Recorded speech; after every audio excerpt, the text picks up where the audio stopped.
Si vous mettiez votre arrière-grand-père et vous dans la même pièce, vous ne ressembleriez pas à la même espèce.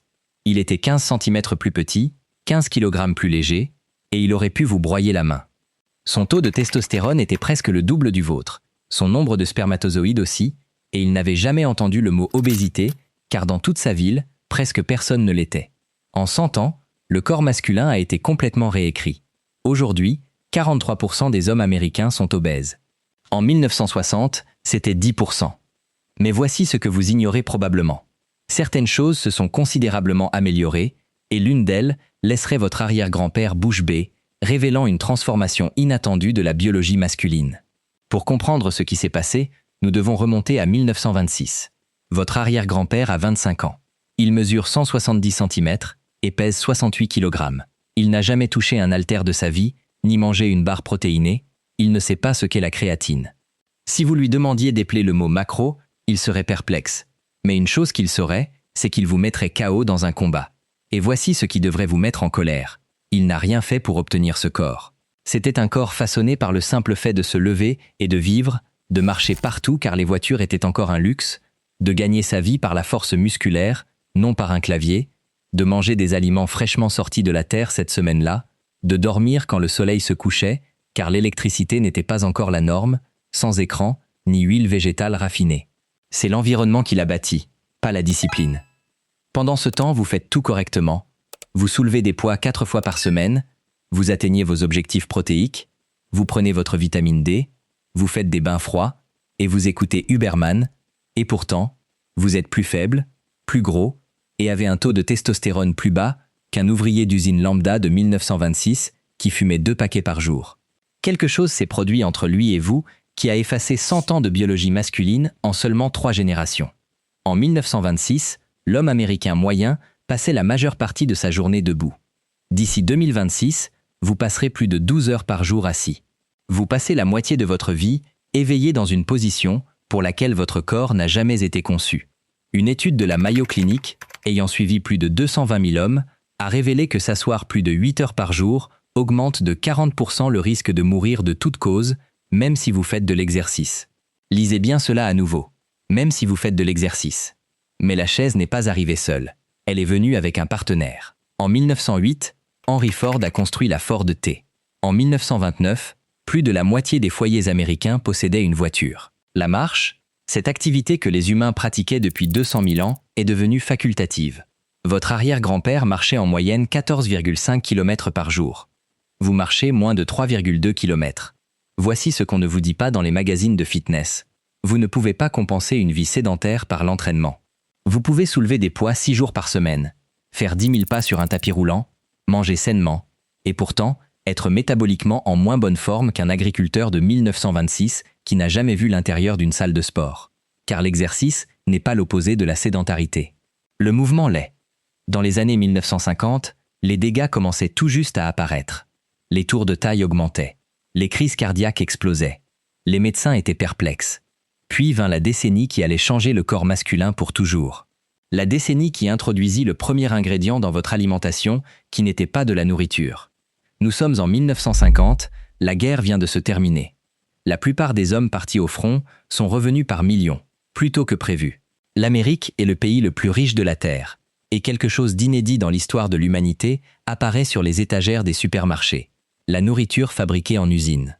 Pendant 200 000 ans, les hommes ont mangé ce qui venait de la terre, d'un arbre ou d'un animal. Puis, en une seule décennie, cela a pris fin. Plats préparés, margarine, pain de mie industriel, fromage fondu, céréales sucrées commercialisées pour les enfants, huile végétale extraite avec des solvants industriels, des huiles qui, 100 ans auparavant, servaient à lubrifier des machines, et les hommes ont continué à manger. Aujourd'hui, 58% de chaque calorie consommée par un homme américain provient d'aliments ultra transformés. En 2019, les National Institutes of Health ont mené l'une des études nutritionnelles les plus importantes jamais réalisées. Ils ont enfermé 20 adultes dans une unité de recherche pendant 1 mois. La moitié a consommé des aliments ultra transformés, l'autre moitié des aliments non transformés. Les mêmes calories étaient proposées, ainsi que la même quantité de protéines, de graisses, de glucides, de sucre et de fibres sur le papier.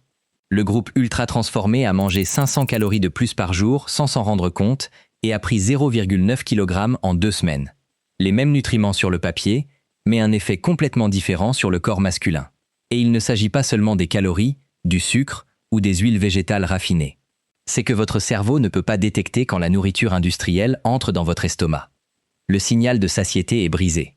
Les hormones de satiété ne se déclenchent pas. Vous mangez au-delà de votre faim à chaque repas pendant des décennies, et votre corps oublie lentement ce qu'est même la faim. Votre arrière-grand-père arrêtait de manger quand il était rassasié. Vous arrêtez de manger quand le paquet est vide.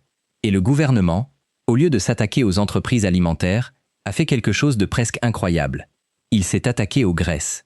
En 1977, un comité du Sénat américain a publié un document qui allait nuire au corps masculin plus que tout autre texte dans l'histoire américaine.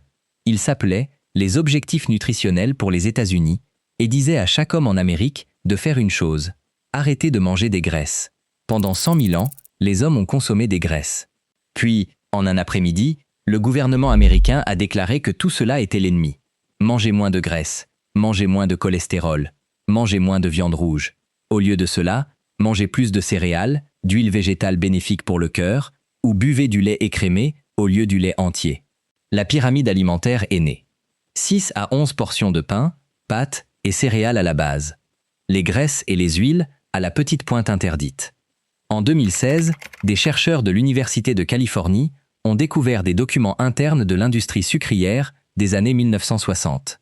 La Sugar Research Foundation avait secrètement versé l'équivalent de 50 000 $ actuels à des scientifiques de Harvard pour qu'ils publient une étude dans le New England Journal of Medicine, blâmant les graisses et le cholestérol pour les maladies cardiaques, tout en dissimulant les preuves pointant vers le sucre. Ce document a façonné la politique nutritionnelle américaine pendant les 40 années suivantes. Maintenant, voici ce que votre endocrinologue sait et que votre diététicien ignore. La testostérone est fabriquée à partir du cholestérol. Littéralement, la molécule des hormones masculines est synthétisée à partir de la molécule que le gouvernement vous a dit d'éviter. Réduisez les graisses, surtout les graisses saturées, et votre production de testostérone ralentit. Une méta-analyse de 2021 l'a confirmé. Les hommes qui réduisaient leur apport en graisse ont vu leur testostérone totale chuter de 10 à 15% en quelques semaines.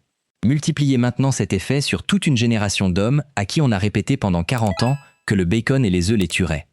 Votre arrière-grand-père mangeait des œufs tous les matins, du bacon, du lait entier, du beurre surtout. Il n'avait jamais entendu le mot cholestérol. Son taux de testostérone était plus élevé que le vôtre. Son taux de maladie cardiaque était plus bas que le vôtre. Et il a traversé 2 guerres mondiales.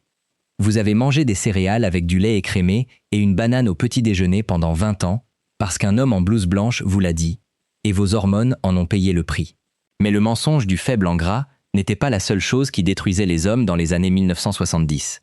Des produits chimiques, qui n'avaient jamais existé auparavant dans l'histoire humaine, s'infiltraient dans le sang masculin, et l'un d'eux était sur le point de déclarer la guerre aux testicules lui-même. En 1973, un scientifique danois nommé Niels Kakebeek a remarqué quelque chose d'étrange dans sa clinique. De jeunes hommes, en parfaite santé sur le papier, ne pouvaient pas avoir d'enfants.